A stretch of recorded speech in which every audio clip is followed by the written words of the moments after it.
please नाही मला 4 number 3 number आतमध्ये घ्या नाही मी ऐकणार नाही 4 नंबरला बाहेर काढा आणि 3 नंबर आतमध्ये घ्या 4 नंबरला 3 नंबर आतमध्ये घ्या 4 नंबरला बसून दे काय प्रॉब्लेम नाही काय मागे मला बोलायचं नाही तुम्ही लहानपणी शिकलात का सर तुम्ही 1 2 4 बोललात का तुम्ही 1 2 4 शिकलात तुम्ही लोक तुम्ही पदवीधर आहात 1 2 4 शिकलात का तुम्ही कधी अरे 3 नंबरची हरकत माझी आहे मला दुसरा दाखला टाकलाय आणि 4 नंबरवाल्याला पहिले घेतलाय कोणाकोणाला सुशिक्षित असतात का लोकांनी कोणाला आतमध्ये पाठवलंय मला माहित नाही मला व्यक्ती माहित नाही कोण आहे तो तुमचा नंबर घेतलाच नाही का नाही मी सही नाही करणार मी प्रोटेस्ट करणार इथे मला आतमध्ये पाठवा आणि नंतरच प्रोटेस्ट बंद होईल तोपर्यंत प्रोटेस्ट बंद होणार नाही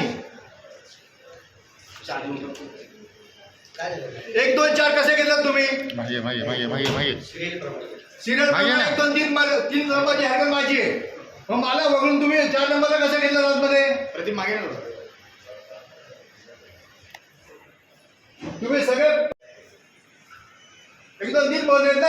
अंकगणितामध्ये 3 नंबर घेतलाच नाही 3 नंबर घेतलाच नाही 1 2 4 नंबर दुसऱ्या राऊंडमध्ये घेतला याच्या नंतरची तुमची सुनावणी आहे नंतरची केली त्याला आत्ता काय नंतरची हरकत माझी सुनावणी होईलच आधी 4 नंबरला का घेतलं त्याचं उत्तर मला पाहिजे मला वगळं कसा गाडी कसं तुमचा नाही तुम्ही मला अटेंड करा 4 नंबरच्या आधी मला अटेंड करा संपली गोष्ट